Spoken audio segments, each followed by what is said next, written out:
Wizards are fun. We all know it. We don't all like to admit it because of how squishy they can be, but they're fun because they do a lot of damage. They are useful in and out of combat. You know, and it's great.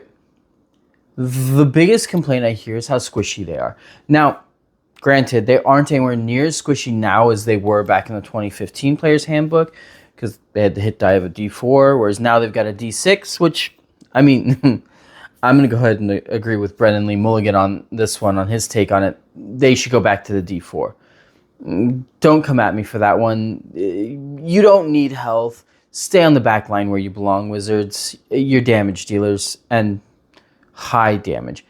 But I know some of you don't like how squishy you are, and that's understandable. And you don't need to be squishy anymore. With the new Player's Handbook, there's a way to still do good damage while still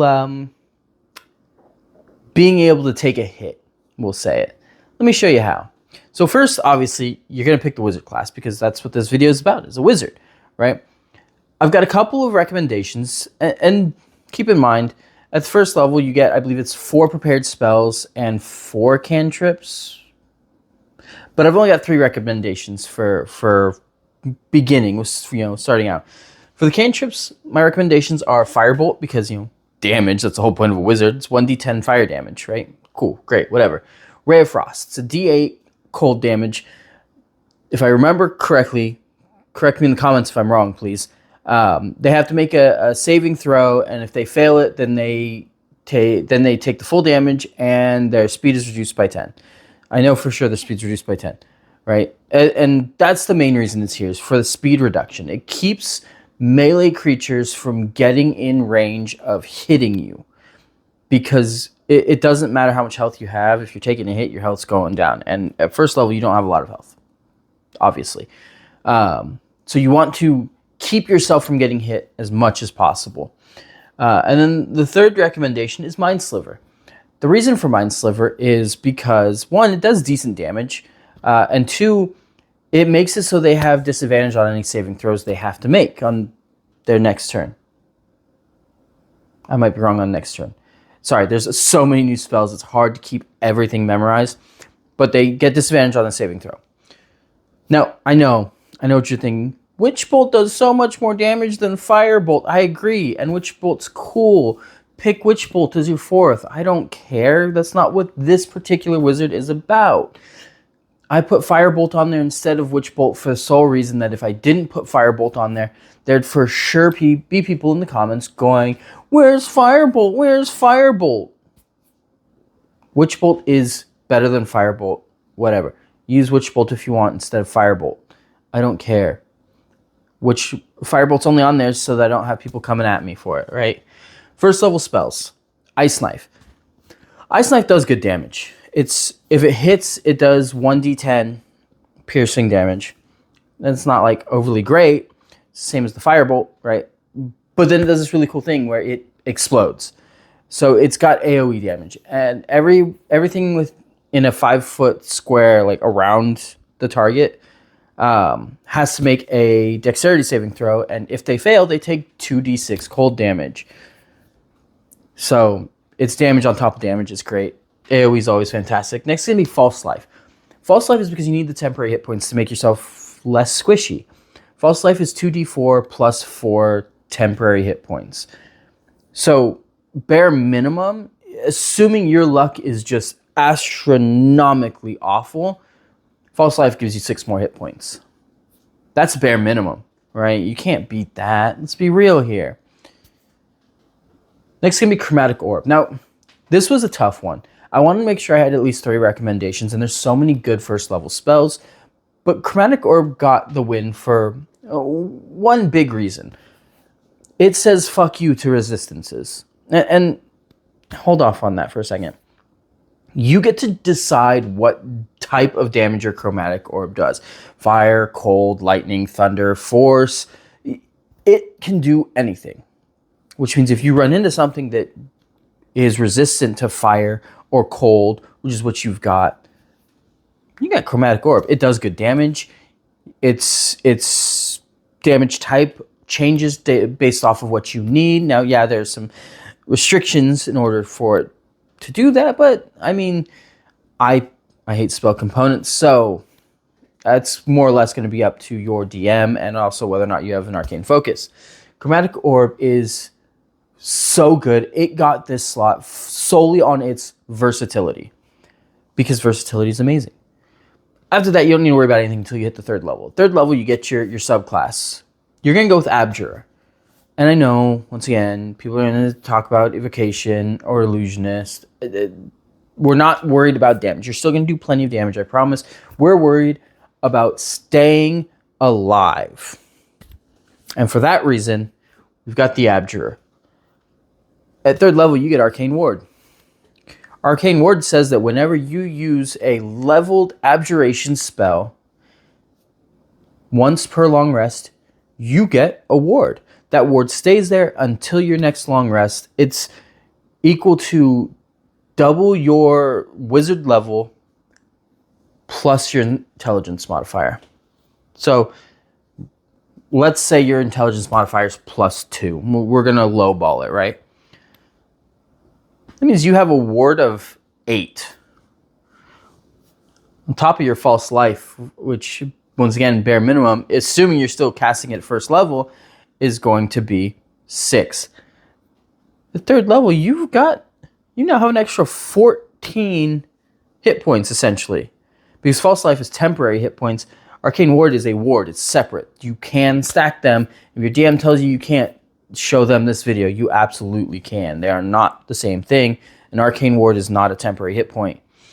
It does last until your long rest.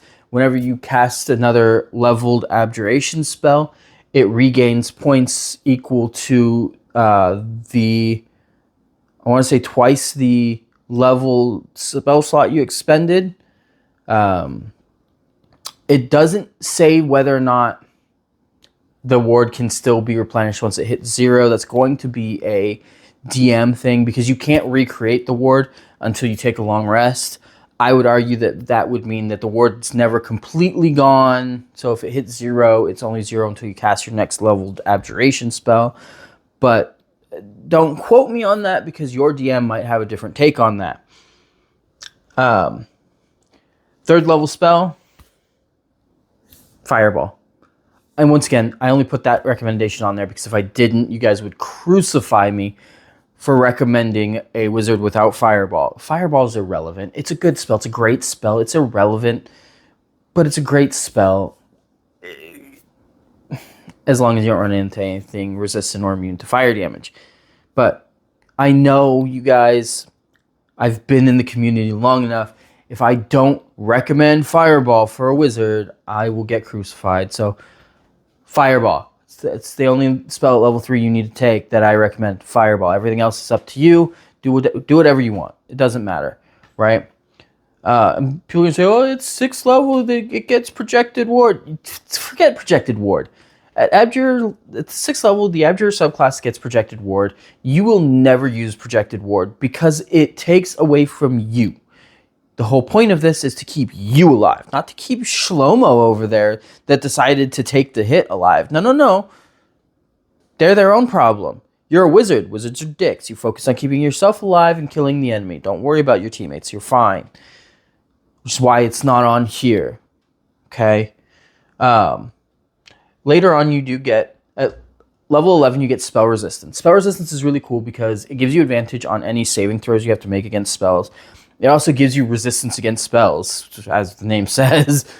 So resistance basically means any damage you would take gets cut in half, rounded up. And while it doesn't explicitly say this, and I have 3 books to go through, so I haven't read every single little line in every single book, I would argue that if you have to make a saving throw, and you pass the saving throw, so you take half damage. With spell resistance, 1, you get advantage on that throw, so you're almost guaranteed to pass it. You would take that half damage, factor in your resistance, and cut it in half again. Once again, that's going to be up to the DM in general. That's how I would run it. I feel like that's how most DMs would run it, just because it's fair. but I'm not most DMs. I'm just me. At 14th level, you get Spellbreaker. Spellbreaker means you don't have to worry about preparing Counterspell or Dispel Magic, which gives you 2 more slots to pick for your magic spells to prepare. You get to prepare too many to count spells, right? Knowing that you get 2 extra ones because you don't have to use your count for Counterspell and Dispel Magic, it's great. It means you get 2 more damaging spells, whatever. Spellbreaker also lets you add your proficiency modifier to the spell check of Dispel Magic. That's great. It also lets you cast Dispel Magic as a bonus action. That's also fantastic.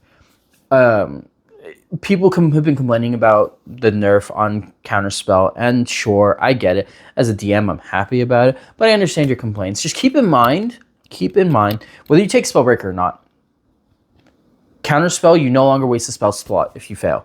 If you don't counter the spell, your spell slot isn't used. The action, bonus action, reaction, whatever you did, that's gone. That's wasted. It's gone. If you use your reaction to cast Counterspell and the spell doesn't get countered, you still have that spell slot, but your action is used. And that's fair. That's fair. You got to keep your spell slot at least, right?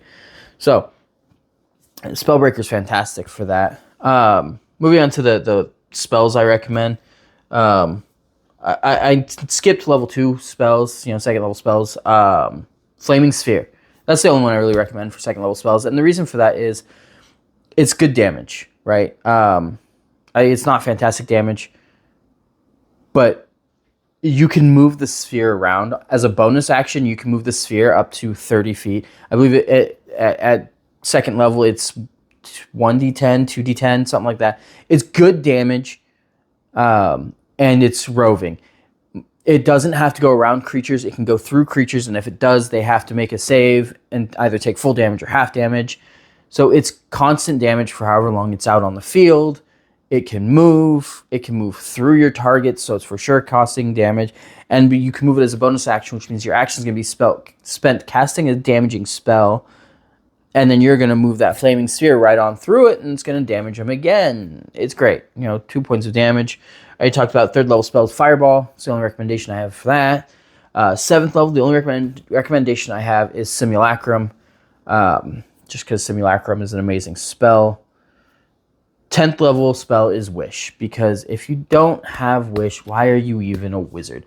I would say that the wizard's most iconic spell should be Wish instead of Fireball, because Wish can do just about anything, right? Just about. Well, I would say it can do anything you need it to do, so long as you know how to word the wish correctly. So, those are my recommendation on spells. This is, in my opinion, the best way to build a tanky wizard without, mucking it up by going through and putting in all of the feats that you'll go through. Because obviously you can go through and pick feats that will let you, equip heavy armor if you really want to be super tanky, but that's irrelevant. You don't need any of that. This is really all you need to be, a pudgy, durable wizard. Just the Abjurer subclass and False Life. That's really it. Everything else is designed to keep you alive, to keep enemies away from you, or kill them faster, whatever. This is just my opinion, obviously, based off of going through the book several times, at least the wizard portion several times before making this video. And I understand a lot of people aren't going to want to go with this because it's not doing as much damage as it could. That wasn't the point of this wizard. I'll say it again one more time for the people in the back that weren't listening. That's not the point of this wizard. The point of this wizard is to stay alive longer. Dot is always better, in my opinion. Damage over time is always better than a glass cannon. I've made plenty of glass cannons in Dungeons and Dragons, in World of Warcraft, Diablos 2, 3, and 4. Glass cannons can be fun, they can be useful, but they die. And in Dungeons and Dragons, when your glass cannon dies, it means making a new character. If you don't want to have to make a new character, Pudge is the way to go. You want the Abjure Wizard. My opinion. You got a problem with it? Let's talk in the comments below. But as always, thanks for watching.